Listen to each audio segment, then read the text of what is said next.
Praise the lord. దేవాతి దేవునికి వందనాలు. ప్రభు నామమున మీ అందరికీ నా ప్రత్యేకమైన వందనాలు, శుభాలు తెలియచేస్తున్నాను. అనుదిన వాగ్దానం వస్తున్న మన యూట్యూబ్ ఛానల్ని తప్పకుండా మీరు సబ్స్క్రైబ్ చేయండి. ఈ వాగ్దానాన్ని అనేక మందికి పంపించండి. ఈ దినము కొరకు ఏర్పాటు చేయబడిన దేవుని వాగ్దానము యిర్మీయా గ్రంథము 30వ అధ్యాయము 3వ వచనము.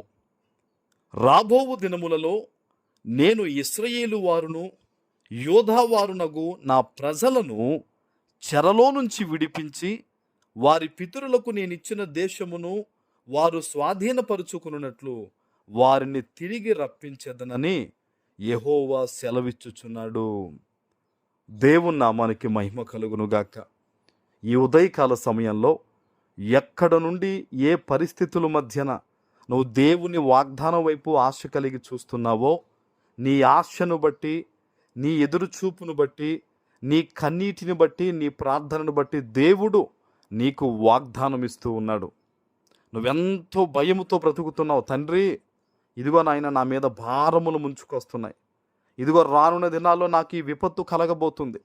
అయ్యా, ప్రస్తుత నా పరిస్థితులు ఇవి అని నువ్వు ఏదైతే నీకు తెలిసి తెలియక నువ్వు చేసుకున్న ఇబ్బందులను బట్టి కానీ, అపవాది చెరలో నువ్వు పడిపోయి నువ్వు బాధపడుతూ నువ్వు ప్రార్థిస్తున్న విధానమును బట్టి కానీ ఈరోజు తండ్రి చెప్తూ ఉన్నాడు, నా ప్రజలను చెరలో నుంచి నేను విడిపిస్తాను. హల్లెలూయా. దేవునికి మహిమ కలుగునుగాక. చెరలో నుంచి దేవుడు విడిపిస్తానని ఆయన నమ్మదగిన వాగ్దానాన్ని ఇస్తూ ఉన్నాడు. నువ్వు ఏ స్థితిలో ఉన్నా సరే, నువ్వు ఈ దేవుణ్ణి పరిపూర్ణంగా ఎరగని ప్రజలు అయి ఉండి కూడా నువ్వు ఆయన వాగ్దానాన్ని వింటున్నావు కదా. దేవుడు నిన్ను ప్రేమిస్తున్నాడు. ఎందుకంటే ఆయనకు తారతమ్యం లేదు. దేవుడు లోకమును ఎంతో ప్రేమించెను. లోకము అంటే మనము దేవుని చేత ప్రేమింపబడుతున్న వారము. ఆశ కలిగి ఎవరైతే ఇబ్బందుల్లో ఉండి ఈరోజు ఈ వాగ్దానాన్ని వింటున్నారో, ప్రభు మీతో మాట్లాడుతూ ఉన్నాడు. ఆయన చెరలో నుంచి మిమ్మల్ని విడిపించబోతూ ఉన్నాడు. అంతేగా చూడండి, నేను వారి పితరులకు ఇచ్చిన దేశమును వారు స్వాధీనపరుచుకునేటట్లు దేవుడు అంటూ ఉన్నాడు. ఒకప్పుడు నీ తల్లి తండ్రి ఎంత గౌరవంగా బ్రతికారో, ఎంత సంతోషంగా జీవించారో, నీ పితరులు ఎంతైతే ఉన్నత స్థాయిలో జీవించారో, మరలా ఆ స్థాయి నీకు కలిగిస్తానని దేవుడు మాటిస్తూ ఉన్నాడు. హల్లెలూయా. అద్భుతంగా దేవుడు మరలా నిన్ను కట్టబోతూ ఉన్నాడు. నువ్వు పోగొట్టుకున్న గౌరవం, నువ్వు పోగొట్టుకున్న ఆస్తిపాస్తులు, నువ్వు పోగొట్టుకున్న సంతోషము సమస్తము కూడా మరలా నీవు తిరిగి స్వాధీనపరచుకోబోతున్నావు. దేవుని మీద నమ్మకం ఉంచు. ఇది ఎలా జరుగుతుంది అనేది అపవాది మాట. ఆది యందు వాడు అవ్వ దగ్గరికి వచ్చి ఇదే అన్నాడు, ఇది నిజమా అని చెప్పి వాడు ప్రారంభించాడు. వారు పాపంలో పడిపోయారు. కాబట్టి నీ మనస్సును కలవరపడనివ్వద్దు.